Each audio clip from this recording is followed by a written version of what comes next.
part number 2, that is for carbon and its compounds, and this is chapter number 4 for class 10th. And today we will continue from compounds with reactions, functional groups and their properties. So today we will start with the functional groups and their properties. In the part 1 we are already discussed about the various functional groups and various suffixes that are used in the functional groups, and their functional formulas are already discussed, but today we are discussing about the properties as well as the members of the functional group, how the members of the functional groups are formed. So we will take the first member of the functional group is the alcohol, and you all know that the functional group of the alcohol is the OH.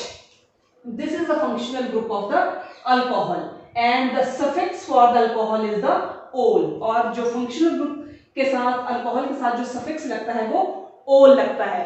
For example हम number of carbon atom जो है वो 1 लेते हैं, that is word root is 1 and the number of carbon atom is 1. तो हम 1 में लेते हैं, तो पहला जो हमारा नंबर ऑफ 1 कार्बन एटम के लिए आता है दैट इज मीथेन, एंड जो उसके साथ सफिक्स लगता है दैट इज द ओल.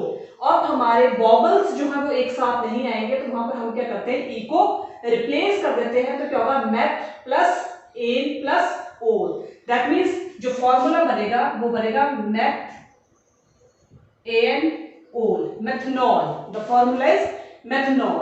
दैट मीन्स नंबर ऑफ जहां पर हमारी कार्बन एटम की चेन एक है वहां पर हमारा वर्ड रूट जो होगा दैट इज मेथ. तो सपोज करो हम एक चेन लेते हैं कार्बन एटम की, this is the carbon atom, और इसके साथ हमारा क्या लग जाता है, फंक्शनल ग्रुप OH.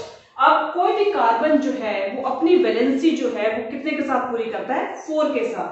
तो अगर यहाँ पर एक हमारा हाइड्रोजन लगा हुआ है, तो हाइड्रोजन के साथ हमारे जो कार्बन की वैलेंसी होगी वो कितने के साथ पूरी होगी, 3 के साथ. दैट मीन्स 3 और 1 4. तो अब ये क्या बन गया हमारा, this is CH3OH and the name is methanol. अगर हम नंबर ऑफ कार्बन एटम्स 2 लेते हैं, अगर हम नंबर ऑफ कार्बन एटम्स 2 लेते हैं, तो हमारा जो है वो फंक्शनल ग्रुप क्या बनेगा अल्कोहल के लिए. Suppose these are the number of carbon atoms 2 and this is the functional group, and valency पूरी करो, 3 और 1 4 2 3 4. तो अब ये क्या बन गया हमारा, दैट मींस अगर नंबर ऑफ कार्बन एटम्स 2 है तो वर्ड रूट क्या होगा, एथ. सिंगल बॉन्ड की लिंकेज है तो ए, अल्कोहलिक ग्रुप है तो सफिक्स क्या होगा, ओल. तो क्या बन गया, एथनॉल. दैट मींस क्या बन गया हमारा ये, एथनॉल. अगर इसी तरह से हम number of carbon atoms suppose करो 4 लेते हैं, तो वर्ड रूट हमारा क्या होगा, ब्यूट. तो ब्यूट में जो नंबर ऑफ कार्बन एटम्स जिसमें 4 होंगे, दैट इज फंक्शन, जो हमारी चेन बनेगी वो किस चीज की बनेगी, ब्यूट की. सिंगल बॉन्ड है तो AN, और फंक्शनल ग्रुप जो है हमारा OH है तो ओल. क्या बन जाएगा, ब्यूटेनॉल. वैलेंसी पूरी करनी है, 3 और 1 4 2 3 4 2 3 4 2 3 4. क्या बन गया, ब्यूटेनॉल. अब फॉर्मूला काउंट करें तो नंबर ऑफ कार्बन एटम्स कितने, 1 2 3 4. नंबर ऑफ कार्बन एटम्स कितने हो गए, 4. हाइड्रोजन कितने हैं, 3 + 2 5 5 + 2 7 7 + 2 9. OH. This is the formula of the butanol. अगर इसी तरह से मेथनॉल का काउंट करें तो नंबर ऑफ कार्बन एटम्स कितने हैं, 2. Number of hydrogen atoms 5. This is the molecular formula of ethanol. अगर हम एथनॉल का देखते हैं, नंबर ऑफ कार्बन एटम्स कितने हैं, 1. हाइड्रोजन कितने हैं, 3. OH. और जनरल फॉर्मूला जो होगा अल्कोहल्स के लिए क्या होगा, CnH2n + 1 OH. This is the general formula for the alcohols. Next हम अगर लेते हैं, the next functional group is the aldehyde. The next functional group is aldehyde. अब एल्डिहाइड में जो फंक्शनल ग्रुप लगता है हमारा that is the CHO group, या फिर हम इस तरह से लिखते हैं RC≡OH, R is the alkyl group and the suffix is the Al. अब इसमें हम for example number of carbon atoms अगर हम 1 लेते हैं तो वर्ड रूट जो होगा वो हमारा क्या होगा, मेथ, एंड जो इसके साथ सफिक्स लग रहा है दैट इज Al. और अब दो बबल्स हमारे इकट्ठे आते हैं दैट मींस E जो होगा वो रिप्लेस होगा, तो वहां पर क्या आ जाएगा मेथ प्लस एन प्लस अल, तो क्या बन जाएगा मेथनल. क्या बन जाएगा मेथनल. This is methanal. अब अगर हम फॉर्मूला देखते हैं इसका तो क्या है C≡OH और R की जगह हम लेते हैं H. दैट मींस ये फॉर्मूला हमारा क्या बना H. वैलेंसी देख लो कितनी होगी 2 3 और 4, that means valency is complete. अब नंबर ऑफ फॉर्मूला जो बना HCHO, this is the formula for the aldehydic group and this is for the number of 1 carbon atoms. अब इसमें जो है वो हमारे नंबर ऑफ कार्बन एटम्स कितने हैं 1 है, तो दैट मींस वर्ड रूट क्या होगा मेथ, और लिंकेज कौन सी है सिंगल बॉन्ड की, और सफिक्स कौन सा है CHO है तो Al, तो क्या बन गया मेथनल. क्या बन गया ये methanal. I think you got it. इसके लिए क्या है कि आपको जो है वो बार बार प्रैक्टिस करनी है कि ये जो जितने भी फंक्शन ग्रुप्स करवाए जा रहे हैं, मैं जो यहाँ पर आपको सिर्फ 2-3 करवा रही हूँ, that means you have to be done hardly 5 और 10 इक्वेशंस आपने ऐसी बनानी है जिससे कि आपकी प्रैक्टिस हो और ये जो है आप इनको ज्यादा गो थ्रू करें. तो नेक्स्ट अगर हम लेते हैं 3, तो वर्ड रूट जो होगा हमारा दैट इज प्रॉप. क्या होगा हमारा प्रॉप. अब प्रॉप में carbon number of carbon atoms कितने हैं 3. अब हमारा जो फंक्शनल ग्रुप है वो क्या है C≡O और यहां लगा देते हैं C≡OH. ठीक है. अब R CH3 3 और 1 4, 2 3 और 4, 2 3 और 4. दिस इज चेन ऑफ कितने कार्बन की होगी 3 की. प्रॉप लिंकेज कौन सी है सिंगल बॉन्ड की Al, और फंक्शनल ग्रुप क्या है हमारा C≡HCHO दैट इज Al. क्या बन गया प्रोपेनल. क्या बन गया ये प्रोपेनल. अगर हम नंबर ऑफ कार्बन एटम्स 2 लेते हैं, नंबर ऑफ कार्बन एटम्स अगर हमारे 2 आते हैं तो क्या होगा C≡OH CH3. तो क्या बन गया फॉर्मूला क्या बन गया ये CH3CHO. अब नंबर ऑफ कार्बन एटम्स कितने आ गए 2 आ गए 1 2, और नंबर ऑफ हाइड्रोजन कितने हैं 3. तो ये जो है वो हमारा किसके लिए हो गया नंबर ऑफ 2 कार्बन एटम्स के लिए. नेक्स्ट हमारे आते हैं functional group that is the ketones, and the functional group of the ketone is RCOR.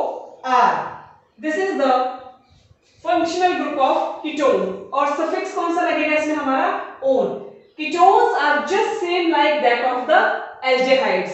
सिर्फ फर्क इतना है कि यहां पर जो CO के साथ है वो आगे भी और पीछे भी वो जो है वो सेम कार्बन एटम्स की जो वो चेन होगी. हम इसको अकेला नहीं रख सकते हैं, दैट मींस इसके आगे और पीछे जो होगी वो कार्बन एटम्स की चेन होगी. That means ketonic group is placed in the centre of the carbon atom chain. तो सफिक्स क्या है इसका अन. अब फॉर एग्जांपल हम इसमें ले रहे हैं नंबर ऑफ कार्बन एटम्स 3 के लिए 1 2 3. फंक्शनल ग्रुप क्या है C≡O. वैलेंसी पूरी करो 3 और 1 4, 2 3 और 4, दैट मींस इस कार्बन की जो वैलेंसी है वो कंप्लीट है 3 और 1 4.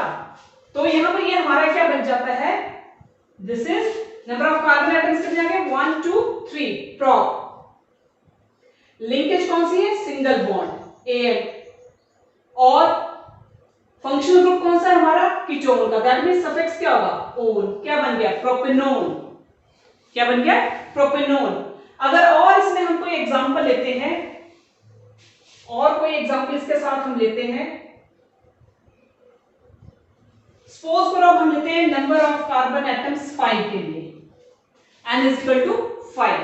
5 means the word root is pent. तो दैट मींस पेंट में हमारे नंबर ऑफ कार्बन एटम्स कितने होंगे? 5।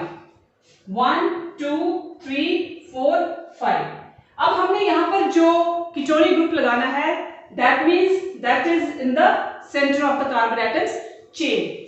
That means centre of carbon atom chain में कहाँ आ रहा है हमारा? एक ये आ रहा है, एक ये आ रहा है, एक ये आ रहा है। इसमें से हम किसी के साथ भी लगा सकते हैं।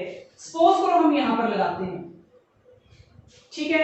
अब वैलेंसी पूरी करेंगे, 3 और 1 4, 2 3 4, 2 3 4, 1 2 3 4। दैट मींस इस कार्बन की वैलेंसी जो ऑलरेडी कंप्लीट है, एंड 3 और 1 4। अब हमारा जो कार्बन है जहां पर हमारा कीटोनिक ग्रुप लगा हुआ है, वो कौन सी पोजीशन पर है? नियरेस्ट कार्बन एटम चेन जो है उसके वो कौन सी है? That is from this side this carbon atom is to the nearest. तो हम यहां से अगर काउंटिंग करते हैं तो जो हमारा कार्बन है वो कौन सी पोजीशन पर आ रहा है? सेकंड पर आ रहा है। तो हम पहले नंबर ऑफ कार्बन एटम्स को काउंट करेंगे, 1 2 3 4 5। पेंटन सिंगल बॉन्ड की लिंकेज है, कौन सी पोजीशन पर है हमारा कीटोनिक ग्रुप? सेकंड पर। Pentan two one, pentan two one. So this is the ketonic group. Next हम आते हैं कार्बोक्सिलिक एसिड्स के ऊपर।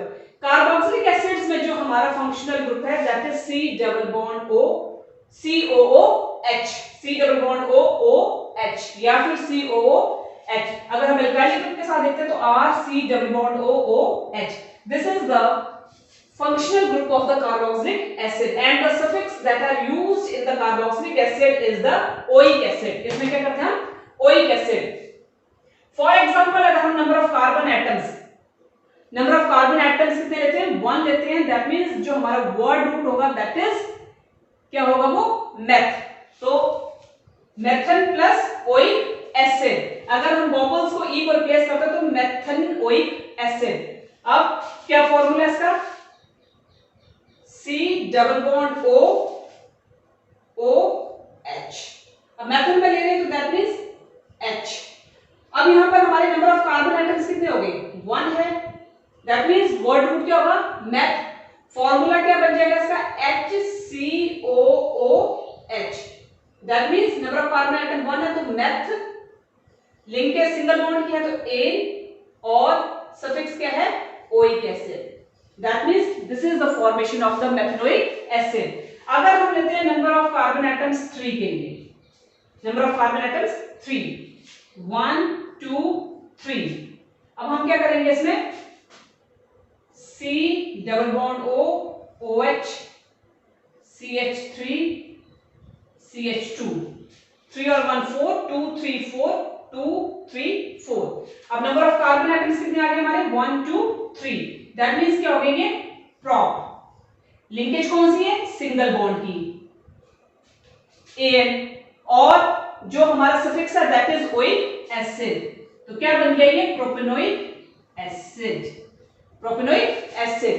इसी तरह से आपको कम से कम जो है 9-10 जो है आपको वर्ड रूट्स के number of carbon atoms chains लेकर उनकी आपको प्रैक्टिस करनी है, और उस प्रैक्टिस जितनी आप प्रैक्टिस करेंगे उस प्रैक्टिस से क्या होगा कि आपको वो एकदम से गो थ्रू हो जाएंगे। इसी तरह से अगर हम एक और लेते हैं number of carbon atoms, suppose करो हम 5 ले लेते हैं, तो नंबर ऑफ 5 कार्बन एटम्स, तो चेन कितने कार्बन की होगी? 5 की। 1 2 3 4 5। फंक्शनल ग्रुप क्या है हमारा? Carboxylic acid. तो क्या होगा? C double bond O OH। 3 और 1 4, 2 3 4, 2 3 4, 2 3 4, 1 2 3 4। अब नंबर ऑफ कार्बन एटम्स कितने? 1 2 3 4 5। कितने हो गए? 5 हो गए ये। दैट मींस वर्ड रूट क्या हो जाएगा हमारा? पेंट। लिंकेज कौन सी है? सिंगल बॉन्ड की AN। फंक्शनल ग्रुप कौन सा है?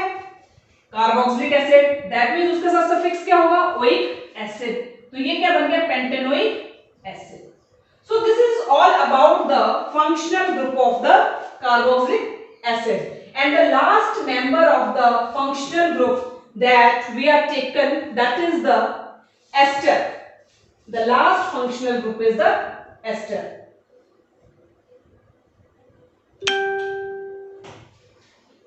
The functional group The functional group of the ester is RC double bond OOR. Just same as like that of the ketones, but the difference here is RCOOR या फिर R bond COOR. Suffix जो है that is OH. Suppose करो हम इसमें number of carbon atoms कितने ले लेते हैं? 3 ले लेते हैं. Number of carbon atoms 3. तो 1 2 3. C double bond O this. Balance ही पूरी करो. 3 और 1 4 2 3 4 कंप्लीट है. यहाँ पे कितनी आ जाएगी? 3 और 1 4. तो ये क्या बन गया? अब नंबर ऑफ कार्बन एटम्स कितने हैं? 1 2 3. That means the word root is prop. Word root क्या हो जाएगा? prop. लिंकेज कौन सी है? सिंगल बॉन्ड की. That means AN. अब हमारा फंक्शनल ग्रुप कौन सा है? एस्टर. दैट मींस एस्टर के लिए जो हमारा सफिक्स यूज होगा दैट इज OH. तो क्या बन जाएगा ये? प्रोपेनोइट. क्या बन गया? प्रोपेनोइट.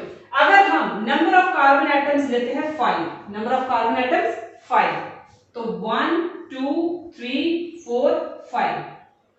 C double bond O C. 3 और 1 4 2 3 4 1 2 3 4 और 3 और 1 4. तो ये क्या बन गया? सबसे पहले हम वर्ड रूट पर जाएंगे तो कितने हैं? पेंट. लिंकेज कौन सी है? सिंगल बॉन्ड की. और फंक्शनल ग्रुप कौन सा हमारा? एस्टर का. तो उसके साथ जो सफिक्स है दैट इज OH. क्या बन गया? Pentanoate. So this is all about the members of the functional group and how to make the members of the functional group by using their functional groups. Next, we shift to the preparation of the functional groups. Various types of the functional groups that are alcohols, aldehydes, ketones, carboxylic acid and esters. How they can be prepared. After the members of the functional group, next is the preparation of the various functional groups. First we will take the alcohol, and alcohol, the functional group of alcohol is OH. The functional group of alcohol is OH. Suffix is -ol. And the members of the alcohol are, first is methanol, ethanol, propanol. All these are the functional groups of the alcohol. And the formula of the members of the alcohol family, that is methanol, is CH3OH, ethanol CH3CH2OH, propanol CH3CH2CH2OH. These are the members of the alcohol family. After the members of the alcohol, next the preparation of alcohol. That means alcohol can be prepared by the two methods. First is by fermentation method and second is the by hydration of alkenes. So first we will take by the process of fermentation. Fermentation की process एक ऐसी process है जिसमें specially हम ethanol का use करते हैं, except other members को छोड़कर. तो इथेनॉल इसलिए यूज करते हैं because ethanol is very important from the examination point of view. तो यहाँ पर हम एक fermentation का process होता क्या है? That is, it is the process of breakdown of complex substances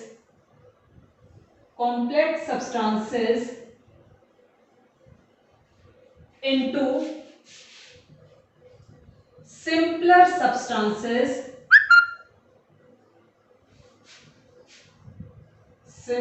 substances by the action of enzymes produced by microorganisms.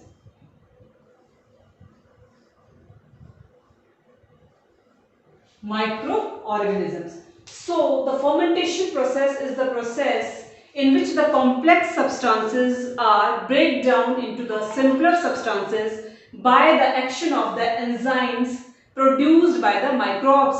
So this is the fermentation and we will take the common example. अगर हम sugar के juice को लेते हैं और उसको हम water के साथ मिक्स करते हैं तो वो शुगर केन जूस जब हम उसको वाटर के साथ मिक्स करेंगे और उसको हीट करेंगे तो हीट करने के बाद जो हमें रिजल्ट मिलेगा दैट इज द मोलेशियस. मोलेशियस मींस वो एक थिक गाढ़ा सिरप बन जाएगा जो कि किस चीज को मिलकर बनेगा, sugar cane juice plus water को मिलकर. अगर इसमें हम कॉमन एग्जांपल लेते हैं सुक्रोज का, दैट इज कौन सा शुगर होगी, C12H22O11, दिस इज सुक्रोज. अगर हम इसमें वाटर मिक्स करते हैं और इसमें हम फर्मेंटेशन का जो प्रोसेस है उसमें हम यूज करते हैं ईस्ट, दैट इज खमीर. तो ईस्ट जो है वो एक एंजाइम प्रोड्यूस करेगा दैट इज इन्वर्टेज.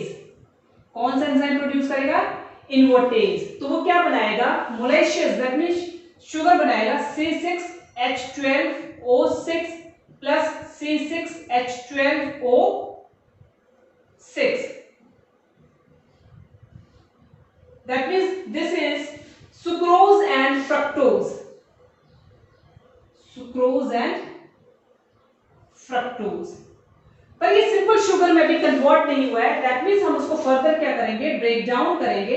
C6H12O6. अब यहां पर एक ईस्ट जो होगा वो दोबारा एंजाइम प्रोड्यूस करेगा दैट इज जाइमेज. क्या प्रोड्यूस करेगा, जाइमेज प्रोड्यूस करेगा. तो वो क्या बनाएगा, ethanol C2H5OH plus carbon dioxide.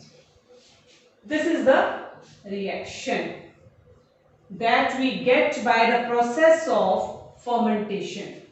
ये प्रोसेस जो है जो कि बेवरेजेस जो हम यूज करते हैं, that means that alcohols are produced by the process of the fermentation process. Second process हमारा है अल्कोहल्स को प्रिपेयर करने का by the hydration of alkenes. हम इसमें हाइड्रेशन करेंगे किस चीज की, एल्कीन्स की. तो इसमें हम एक जनरली चीज याद रखें, तो इसमें हमारे जो अल्केन्स होते हैं, अल्केन्स को अगर हम इनकी हाइड्रेशन करते हैं तो अल्केन्स हमें क्या बनाते हैं, अल्कोहल्स. अल्कोहल्स फर्दर क्या बनाएंगे, एल्डेहाइड्स. एंड एल्डेहाइड्स क्या बनाएंगे हमारे, कार्बोक्सिलिक एसिड्स.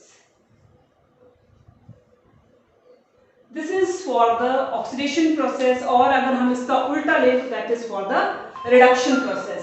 तो हम इसमें क्या कर रहे हैं, अगर हम एल्कीन को रिएक्ट करते हैं वाटर के साथ in the presence of concentrated acid. Concentrated acid जो है वो हमने H2SO4 नहीं लेना है, सल्फ्यूरिक एसिड नहीं लेना है, because this acid is very strong acid. And ये स्ट्रॉन्ग एसिड होने की वजह से क्या करता है कि वो उसकी रिएक्शन जो है वो वाटर के साथ होने ही नहीं देगा और वाटर को जो है वो एब्जॉर्ब कर लेगा. दैट मींस आप सल्फ्यूरिक एसिड को छोड़कर कोई भी एसिड जो है वो यूज कर सकते हैं, such as phosphoric acid H3PO4. तो अगर एल्कीन को आप रिएक्ट करते हैं वाटर के साथ in the presence of concentrated acid, that means we get the result of alcohol. तो हमें क्या मिलेगा, अल्कोहल. फॉर एग्जांपल हम कॉमन एग्जांपल लेते हैं ethene, CH2 double bond CH2, this is ethene.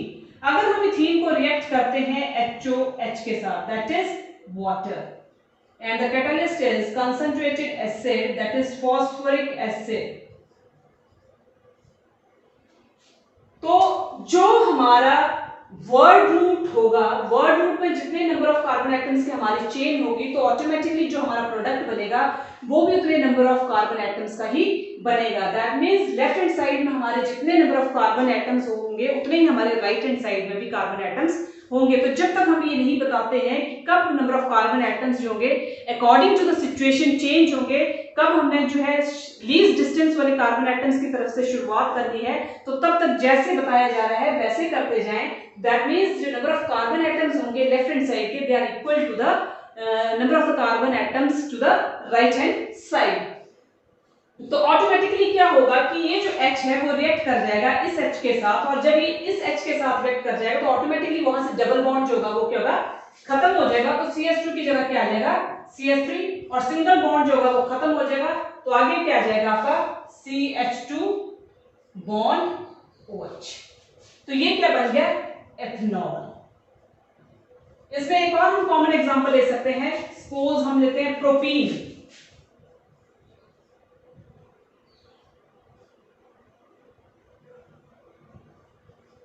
तीन और एक चार, दो, तीन और चार, दो और दो चार, plus HOH in the presence of concentrated acid H3PO4। तो ये H जो होगा वो अटैच कर जाएगा इस H के साथ, तो क्या आ जाएगा CH3 सिंगल बॉन्ड CH2, आगे क्या आएगा आपका CH2OH। तो ये क्या बन गया, प्रोपेनॉल। क्या बन गया, propanol, and this is propene. So this is the preparation of alcohol, and by the two methods, that is by fermentation and by the hydration of alkenes, we can easily prepare the alcohols. Next is the physical properties of the ethanol. It is lighter than water. Ethanol जो है lighter than water है, volatile है, water vapors की form में exist करता है, inflammable है, rectified spirit है, ethanol mixed with water। rectified spirit का मतलब ये हो गया कि हम ethanol को easily mix कर लेते हैं water के साथ, and that spirit is usually used in the laboratory purpose. Next are the chemical properties of the alcohol. First is the oxidation reaction. तो ऑक्सीडेशन रिएक्शन जो होती है वो हमारी दो तरह की ऑक्सीडेशन रिएक्शंस होती हैं। एक होती है पार्शियल ऑक्सीडेशन और दूसरी होती है कंप्लीट ऑक्सीडेशन। तो पार्शियल ऑक्सीडेशन, कंबशन मींस किसी भी चीज का जलना। तो पार्शियल ऑक्सीडेशन हम क्या करते हैं, अल्कोहल को अगर हम कंबशन के प्रोसेस में हम क्या करते हैं, अगर हम अल्कोहल को रिएक्ट करते हैं ऑक्सीजन के साथ, that means we can get the result of carbon dioxide, water plus heat and light. अगर हम अल्कोहल की दो तरह की ऑक्सीडेशन करते हैं, that is the partial oxidation and the complete oxidation. अगर हम पार्शियल ऑक्सीडेशन करते हैं तो we get the result of aldehydes. अगर हम अल्कोहल्स की ऑक्सीडेशन करते हैं, that is complete oxidation, and complete oxidation में जो हम कैटालिस्ट यूज करते हैं, that is alkaline KMnO4 and K2Cr2O7, that is potassium dichromate. तो हमें रिजल्ट मिलेगा कार्बोक्सिलिक एसिड्स का। यहां पर मैंने एक कॉमन बताया था ऑक्सीडेशन के लिए कि अगर हम एल्केन्स की ऑक्सीडेशन करते हैं तो हमें मिलता है अल्कोहल, और अगर हम अल्कोहल्स की ऑक्सीडेशन करते हैं तो हमें मिलता है एल्डिहाइड्स, और एल्डिहाइड्स की ऑक्सीडेशन करेंगे तो carboxylic acid. That is for the oxidation, and इसका रिवर्स जो होगा that is for the reduction. Carboxylic acids की रिडक्शन करेंगे तो हमें क्या मिलेगा, एल्डिहाइड्स। एल्डिहाइड्स की रिडक्शन करेंगे तो हमें क्या मिलेगा, अल्कोहल्स, और अल्कोहल्स की रिडक्शन करेंगे तो we get the alkanes.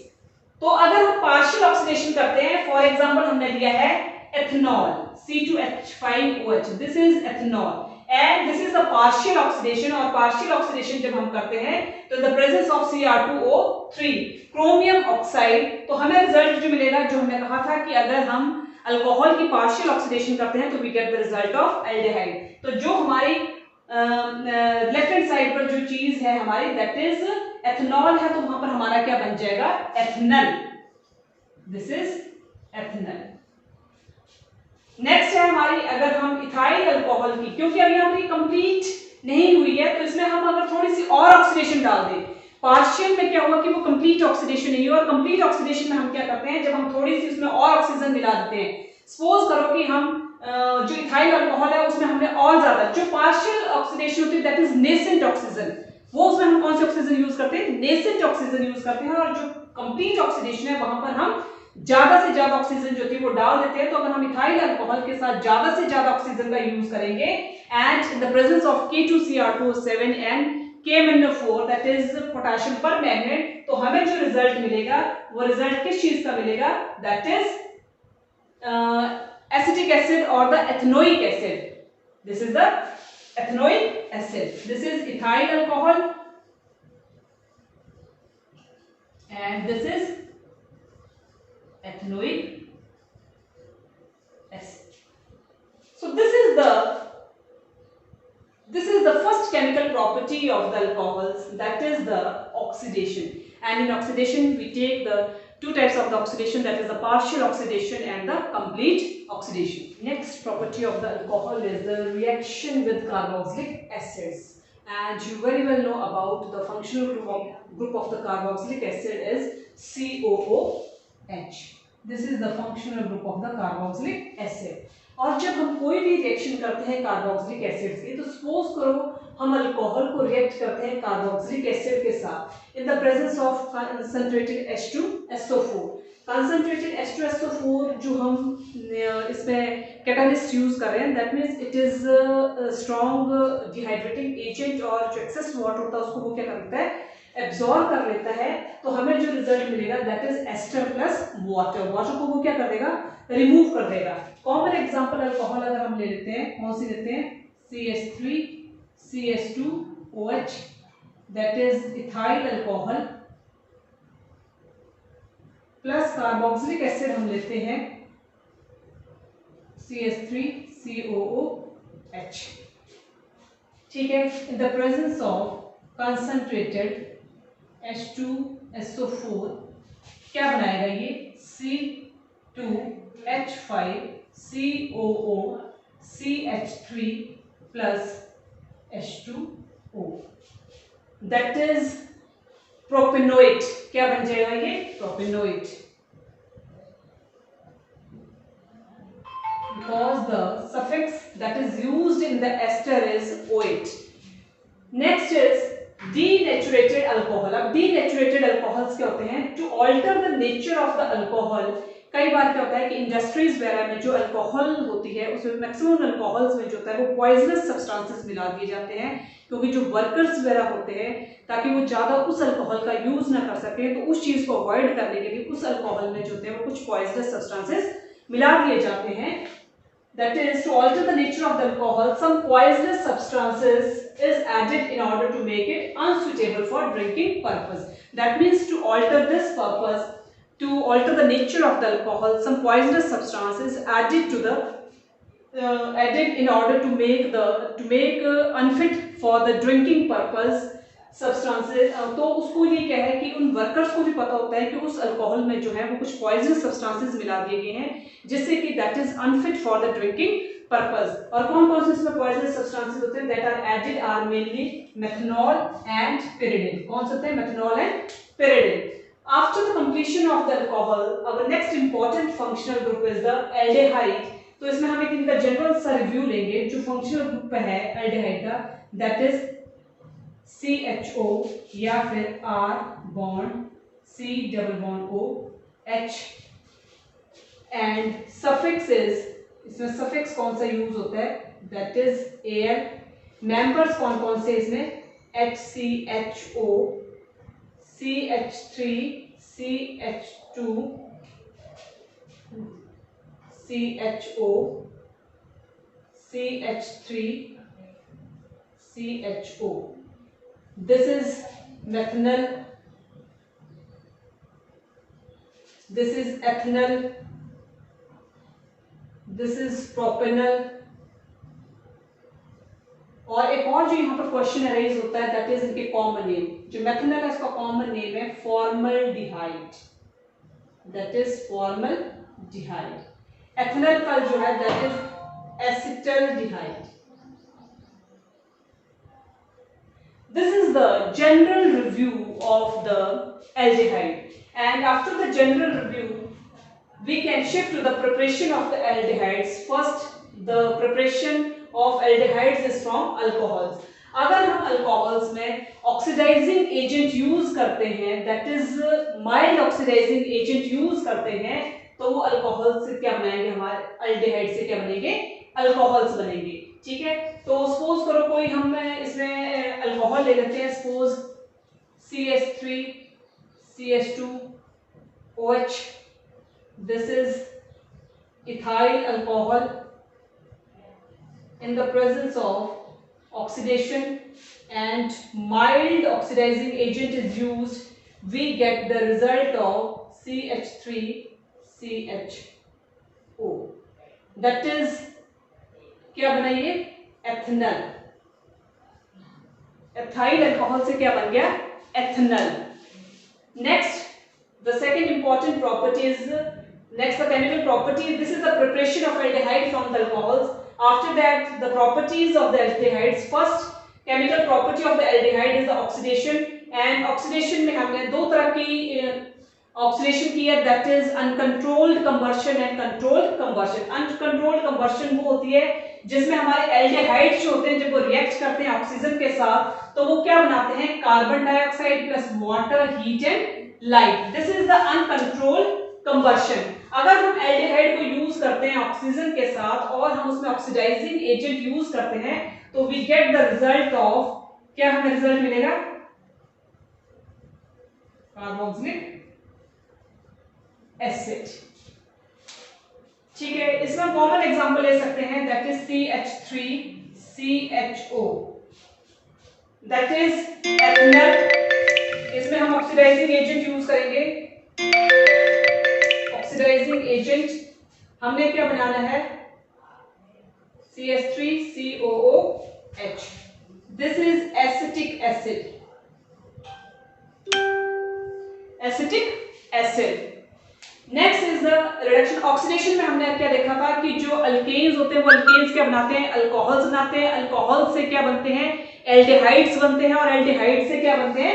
Carboxylic acids बनते हैं. And the opposite of the oxidation is the reduction. Reduction में क्या होगा कि जो कार्बोक्सिलिक एसिड्स होंगे वो क्या बनाएंगे? एल्डिहाइड्स बनाएंगे, और एल्डिहाइड्स जो होंगे वो क्या बनाएंगे? अल्कोहल्स बनाएंगे, और अल्कोहल जो होंगे वो एल्केन्स बनाएंगे. So next chemical property is the reduction. That means the opposition, the opposite of the oxidation reaction is the reduction. इसमें एल्डिहाइड को जब हम किसके साथ रिएक्ट करेंगे? हाइड्रोजन गैस के साथ रिएक्ट करेंगे तो वो क्या बनाएगा? अल्कोहल. तो इसमें हमारी कॉमन एग्जांपल हो सकती है कि एल्डिहाइड में सपोज करो आप ले रहे हैं CH3CHO. अगर इसमें हम हाइड्रोजन गैस यूज करते हैं तो क्या बन जाएगा? वो CH3C double bond OH. This is ethanol. क्या बन गया वो? ethanol. After that, the third chemical property of the aldehydes is the addition reaction. Addition reaction में क्या है कि किसी चीज का ऐड होना, further substituent atom या ग्रुप जो है वो उस चेन के साथ अटैच हो जाना. Suppose this is the general aldehydic group, और अगर हम उसको रिएक्ट करते हैं हाइड्रोजन साइनाइड के साथ, किसके साथ रिएक्ट करेंगे? Hydrogen cyanide. तो आपको मतलब जो हाइड्रोजन उसका नेचर जो तो पॉजिटिव होता है और साइनाइड का नेगेटिव. तो क्या होगा कि जो हमारा RCO जो H होगा वो क्या करेगा? वो यहाँ पर अटैच हो जाएगा इसके साथ. तो RC डबल बॉन्ड वहां से हट जाएगा, डबल बॉन्ड हट के वहां क्या रह जाएगा? Single bond. तो क्या बनेगा? RCOH. बाकी आगे जो आपका H है वो H वैसे ही रहेगा, और साइनाइड जो है वो आपका नीचे अटैच हो जाएगा. And this compound is cyanohydrin.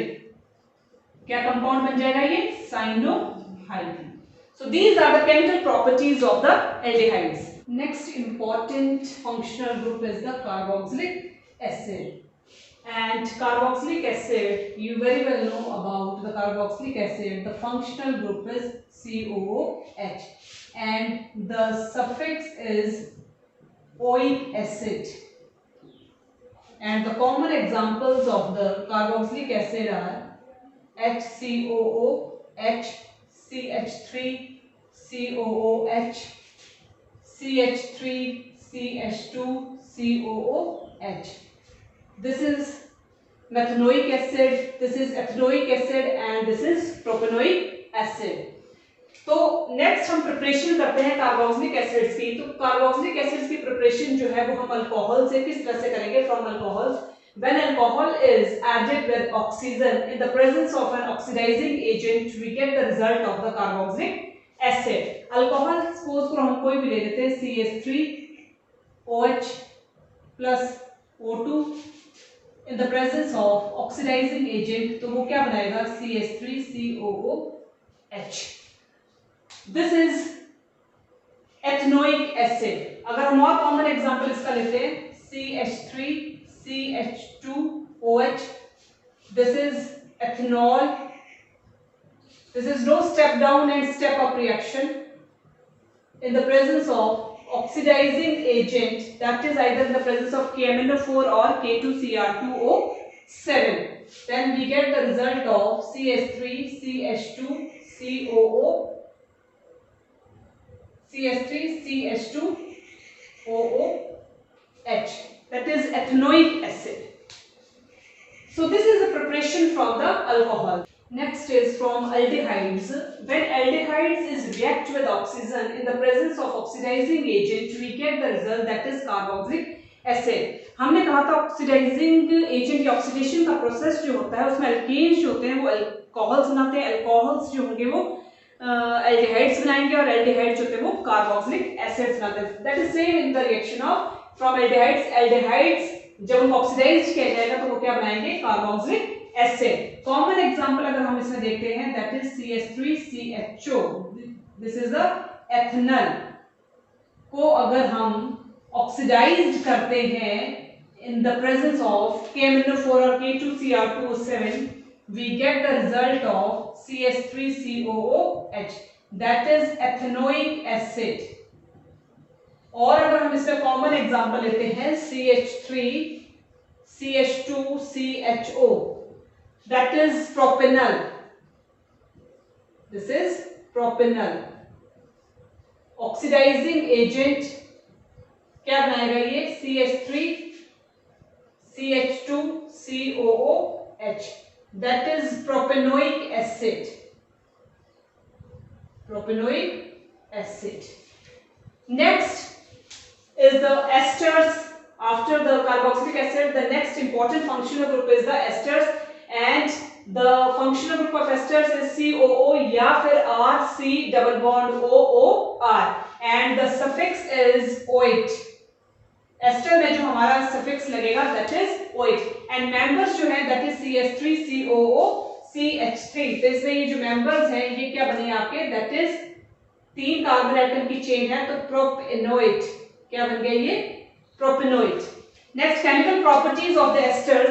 अब क्या प्रॉपर्टीज है एस्टर्स की, that is break down of the ester by adding water. इसमें जो है हम एस्टर्स का ब्रेक डाउन करते हैं बाय एडिंग वाटर. जब हम उसमें वाटर का ऐड करेंगे that means there is the break down of the ester. First chemical property of the ester is hydrolysis of esters. This is the general formula of the ester. When ester को react करेंगे हम किसके साथ, water के साथ, that means there is a break down of the ester, that is ester is converted into the carboxylic acid plus alcohol. तो common example इसमें है हमारा CH3COO CH3, that is propanoate plus water. Break down हो जाएगा तो break down होकर ये हमारा क्या बना देगा, alcohol, that is methyl alcohol plus ethanoic acid.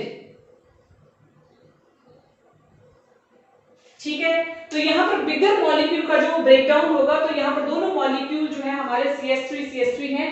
That means हम किसी को भी ले सकते हैं. तो अगर हम इसमें ये लेते C2H5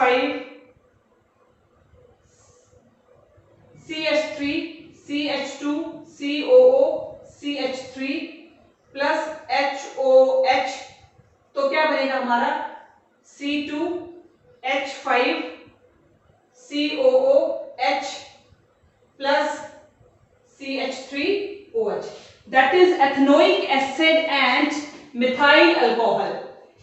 Next is some important reactions. Here the properties of the some important functional groups are to be completed, and after the completion of all these functional groups we shift to the important reactions of the alkanes, alkenes and the alkynes. First reaction of the alkanes is the pyrolysis of alkane. Pyrolysis of alkane का मतलब हो गया breakdown of the bigger alkane into smaller alkane. Pyrolysis के case में हम breakdown करेंगे bigger alkane का किस चीज में, smaller alkane में. Bigger alkane को अगर हम 1500 डिग्री सेल्सियस टेम्परेचर पर हीट करते हैं दैट मींस वो क्या रिजल्ट बनाएगा, smaller alkane plus alkene. Next is the oxidation of alkane. अगर अल्केन्स को हम रिएक्ट करते हैं ऑक्सीजन के साथ तो वो क्या बनाएगा, अल्कोहल। अगर हम अल्केन को रिएक्ट करते हैं कॉपर के साथ तो क्या बनाएगा, अल्कोहल। एंड अल्कोहल अल्केन्स को अगर हम रिएक्ट करते हैं मोलिब्डेनम ऑक्साइड के साथ तो वो क्या बनाएगा, aldehyde. So these are the important reactions of the alkanes. And after oxidation of alkanes के बाद हम शिफ्ट करते हैं substitution reaction पर। तो substitution reaction में हमारी एक important main reaction है, that is the chlorination of methane, and that chlorination of methane is carried out in the presence of sunlight. इस substitution reaction में chlorination of methane की एक important जो एक property है, that is this reaction is carried out in the presence of sunlight. If methane is reacted with chlorine in the presence of sunlight, we get CH3Cl plus HCl. अब हम इस CH3Cl को react करते हैं Cl2 के साथ तो क्या बनेगा, CH2Cl2 plus HCl. Again CH2Cl2 is reacted with Cl2, we get CH3Cl3 plus HCl, CHCl3। उसके बाद हम CHCl3 को रिएक्ट करते हैं Cl2 के साथ तो क्या बनेगा, CCl4 plus HCl. And the importance of this reaction is that this reaction is carried out in the presence of sunlight. ये रिएक्शन जो है किसके प्रेजेंस में कैरिड आउट होगा, सनलाइट की प्रेजेंस में। This is diethyl dichloride trichloroethane methane. Next carbon tetrachloride, last जो हमारा बनेगा that is CCl4, that is the carbon tetrachloride. And carbon tetrachloride जो है that is used in the form of CHCl3. This is used as an anaesthetic agent and it is used in the form of chloroform. So this is the substitution reaction. And the last important reaction of alkanes is the addition reaction. Addition reaction means there is the addition. इसमें जो addition reaction में जो है वो हमारे double bond या triple bond जो है वो यूज होते हैं। तो कॉमन एग्जांपल अगर हम इथीन की लेते हैं, CH2 double bond CH2 plus bromine water के साथ अगर हम इसको रिएक्ट करते हैं, दैट मींस यहां से सिंगल बॉन्ड डबल बॉन्ड जो होगा वो हट जाएगा, उस डबल बॉन्ड की जगह जो है वो अटैच हो जाएगा Br।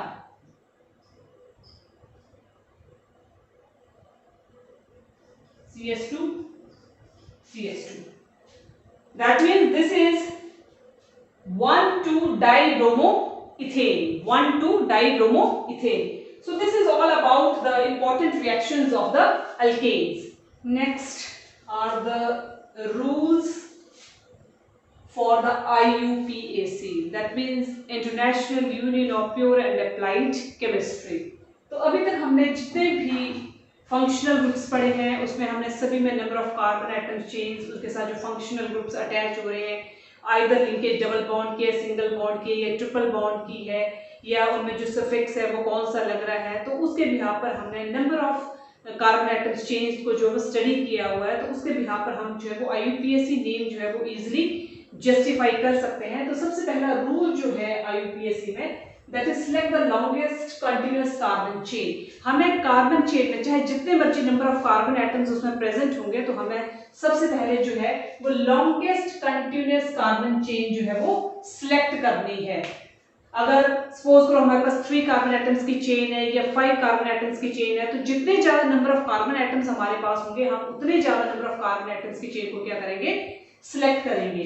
Next, longest chain with maximum number of substance is selected. हमें लॉन्गेस्ट कंटिन्यूअस चेन लेनी है और उसके साथ जो भी सब्सटेंस जो होगा अटैच होगा उसको हम क्या करेंगे, सिलेक्ट करेंगे। नंबर 3 पे है numbering is done in such way. Numbering हमें उस तरह से करनी है कि substance gets the lowest number. हम नंबरिंग में सपोज करो हम कोई कार्बन एटम चेन ले रहे हैं, तो यहाँ पर हमारा जो सब्सटेंस है, सपोज कहीं भी हमारा सब्सटेंस जो होगा वो अटैच होगा, तो उस सब्सटेंस को जो हमने है क्या करना है कि नंबरिंग जो है वो हमारी उस तरह से होनी चाहिए कि सब्सटेंस जो होगा हमारा वो लोएस्ट नंबर पर होगा। तो यहाँ पर हमारा अगर हम इस तरह से नंबरिंग करते हैं कार्बन एटम चेन की, तो 1 2 3 4 5, तो यहाँ से हमारा जो सब्सटेंस है वो लॉन्ग डिस्टेंस पर आ रहा है, और अगर हम इस तरह से करते हैं तो 1 2, that means from this side the substrate is from the second position and at that side the substrate is on the fourth position. तो जहां पर हमारा substrate जो होगा वो lowest position पर होगा, वहीं से हमें जो है वो कार्बन एटम चेन शुरू करनी है. If two substrates are present, अगर हमारे दो substrate present होते हैं, then we follow the lowest sum rule. अगर हमारे एक ही चेन पर दो substrate present हो जाते हैं तो हमें substrate जो lowest चेन पर होगा हमें जो है उस रूल को फॉलो करना है. सपोज करो हमारा एक substrate यहाँ पर अटैच है और एक यहाँ पर अटैच है, तो अगर हम यहाँ से नंबरिंग करते हैं तो 1 2 3 4 5, तो यहाँ से हमारा ये जो substrate है वो नंबर 2 पर है और ये substrate जो वो नंबर 3 पर है. और अगर हम यहाँ से करते हैं तो 1 2 3 4 5, तो यहाँ पर जो है वो हमारा ये 3 पोजीशन पर है और दूसरा जो 5 पर है. एक सबस्ट्रेट जो है चाहे हम लेफ्ट हैंड साइड से करते तो भी वो थर्ड नंबर पर है, अगर हम राइट हैंड साइड से करते तो भी नंबर थर्ड पर है. दैट मींस उसके लिए कोई फर्क नहीं है. पर अगर हम इस सबस्ट्रेट के लिए करते हैं तो यहाँ पर ये सेकंड नंबर पर है और दूसरी तरफ से करते हैं तो that means this substrate is on the fourth position. तो हमें जो लोएस्ट सबस्ट्रेट है that is the second position. So next is if the same substrate appears twice or thrice, अगर हमारे same substrate जो है वो एक ही चेन पर हमें 2 या 3 बार दिखाई देते हैं तो that means at that time we can use the word that is di and tri. And suppose this is the example, अगर एक ही चेन में हमें same substrate attach हो रहे हैं तो उस टाइम हम उनको क्या नाम देंगे? That is अगर हमारा एक substrate 2 पर attach है और दूसरा जो 3 पर attach है that means 2 3 डाई और कितने कार्बन एटम्स की चेन है 1 2 3 4 5, that means 2 3 dimethyl pentane, 2 3 dimethyl pentane.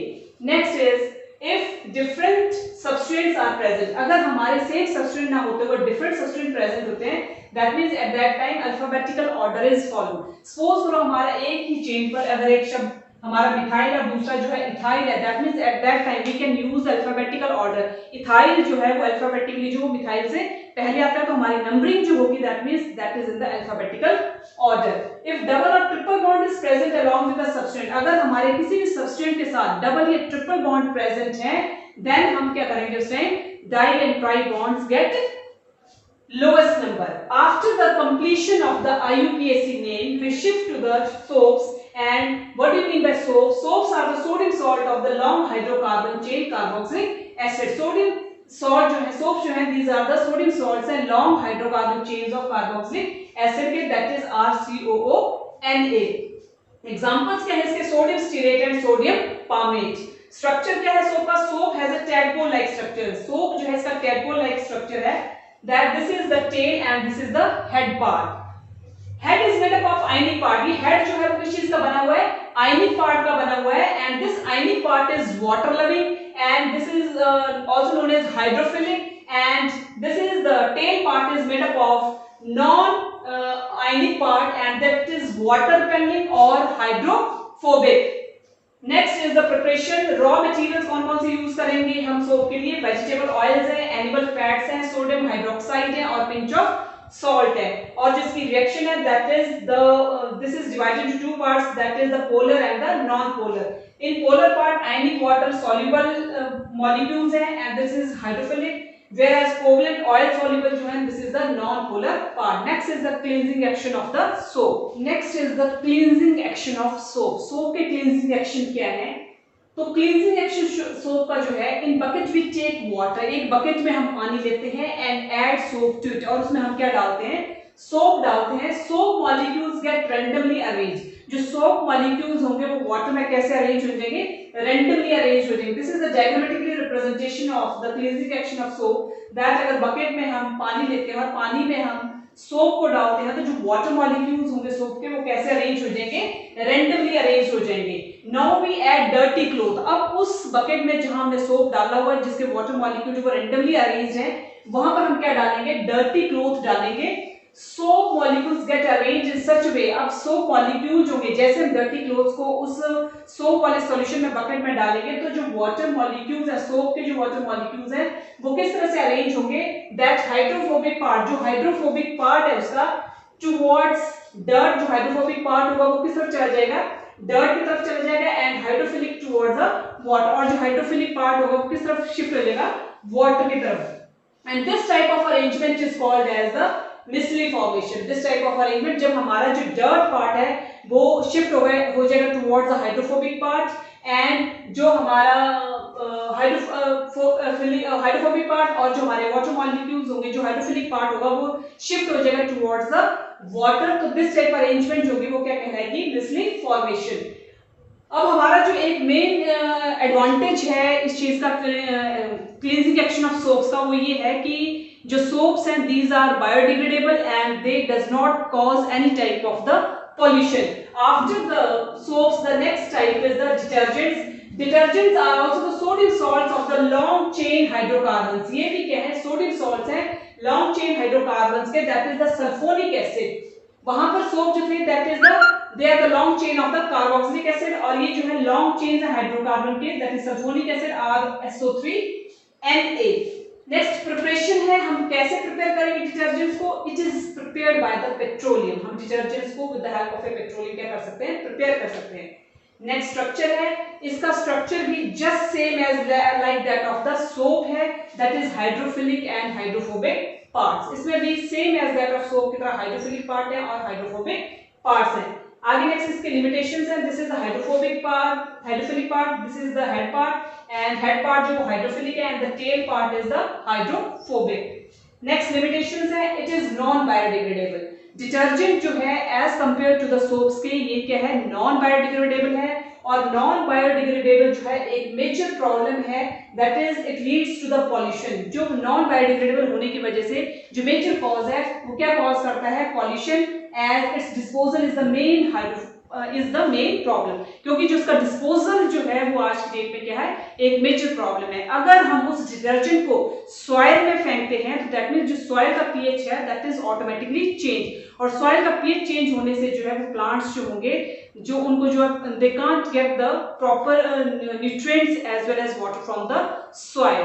अगर हम इसको वाटर में फेंकते हैं तो दैट मींस जो एक्वेटिक जो है वहां पर जो एल्गा जो है वो एक्सेस अमाउंट में वहां पर ग्रो करेगा, और एक्सेस में ग्रो करने की वजह से वो जितना भी ऑक्सीजन है नीचे से वो क्या कर लेगा, उसको वो ऑक्सीजन को ले लेगा, दैट मींस ऑटोमेटिकली जो एक्वेटिक लाइफ है that will be disturb. So these are the major problems of the detergents.